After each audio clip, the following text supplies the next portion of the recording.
Ahora sí te presento la primera nota. Como te anticipé anteriormente, hoy hablamos sobre asma junto a la especialista en asma, alergias e inmunología, la doctora Eve Casado.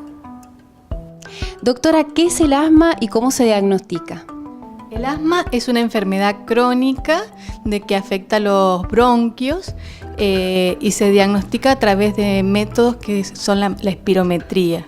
La espirometría es la que nos va a marcar el grado de severidad del asma y qué compromiso tienen los bronquios, ¿sí? El asma es una enfermedad que afecta a un 10% de la población de niños y adolescentes, habitualmente en los países industrializados, es donde hay más prevalencia de esta enfermedad y tiene gran relación con la alergia, ¿sí? 7 de 10 casos de asma tienen una causa alérgica. Entonces tenemos que ver cuáles son los desencadenantes que la generan esos síntomas, ¿sí? ¿Qué tipo de tratamientos existe para esta patología? Existen los tratamientos de rescate, que son cuando aparecen las crisis, y existen los tratamientos preventivos. Dentro de los tratamientos preventivos se usan mucho los corticoides inhalados, ¿sí? Los corticoides inhalados tienen la ventaja de actuar sobre la inflamación que se produce en las paredes del bronquio y que hacen que se cierre el bronquio, ¿sí? Entonces, evitando esa inflamación crónica de las paredes de los bronquios, uno evita que se produzcan las crisis. Entonces, el corticoide inhalado lo que hace es eso, desinflamar o mantener desinflamado el bronquio para que no se produzcan las crisis, que es cuando se cierra mucho el bronquio. Entonces, eso nos va a servir de preventivo. Otros preventivos que se pueden utilizar son los antileucotrienos, que es el Montelukast, que es un antialérgico que también modula la inflamación a nivel del bronquio y también evita las crisis, ¿sí? Y en el momento de la crisis lo que se utiliza es medicación de rescate. Ahí lo que hacemos es dar broncodilatadores, que son el famoso salbutamol, que lo utilizamos y lo que hacen es hacer que el bronquio se descontraiga. Entonces se abre el bronquio y permite el pasaje de aire cuando está obstruido. ¿Hay personas que son más propensas a sufrir este tipo de patologías?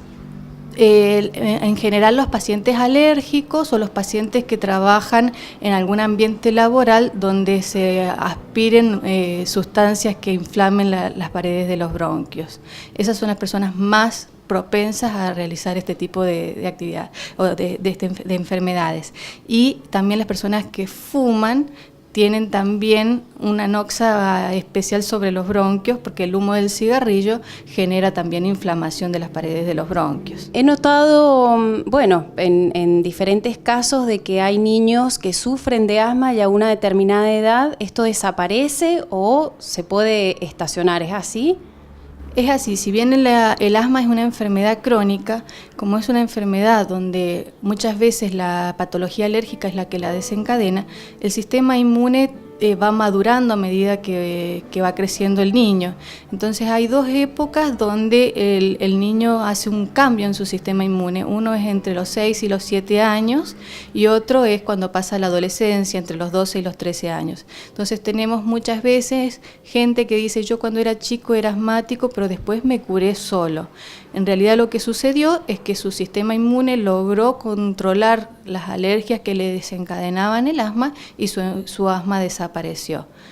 Eso no quiere decir que con el tiempo puedan volver a aparecer o quizás no vuelvan a aparecer nunca más, pero son dos etapas críticas donde puede desaparecer la enfermedad, una entre los 6 y los 7 años y otra entre los 12 y los 13 años aproximadamente. ¿En personas adultas también esto se puede declarar? Puede aparecer en cualquier edad, a cualquier edad puede aparecer el asma. Habitualmente cuando aparece de adulto está más relacionado con tóxicos y ya no es un asma, sino es una enfermedad pulmonar crónica obstructiva, que está relacionada con lo que ha aspirado, con el cigarrillo, con humos ambientales, con el lugar de trabajo donde se ha desempeñado. Eso es una alteración crónica del aparato respiratorio. Doctora, las personas que padecen esta patología pueden obtener una mejor calidad de vida. Sí, totalmente. Lo importante es que el paciente consulte a tiempo y que haga los tratamientos preventivos.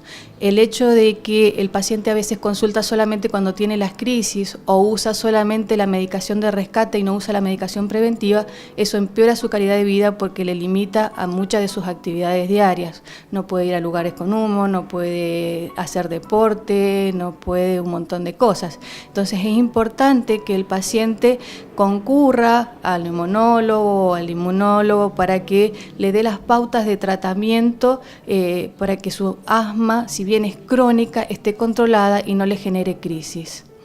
Entonces, eso es lo más importante en cuanto a la prevención, tener la medicación preventiva, ¿sí? Y la de rescate solamente para las crisis, y si uno usa bien la preventiva habitualmente no va a necesitar medicación de rescate. Y en cuanto a las actividades deportivas que ustedes recomiendan a este tipo de personas que sufren. Habitualmente lo que uno quiere es que el paciente haga vida normal. Habitualmente los niños, los padres vienen y piden un certificado para que no hagan deporte porque les desencadena la crisis asmática.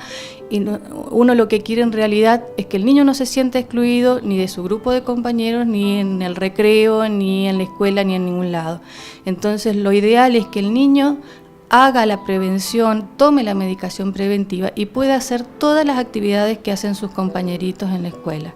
Entonces, el hacer actividad deportiva le ayuda a aumentar su capacidad pulmonar y a evitar que también las crisis sucedan, ¿sí? Siempre y cuando el asma esté controlado. Si el asma no está controlado, la actividad deportiva le va a generar crisis. Entonces ahí se va a autolimitar en su actividad.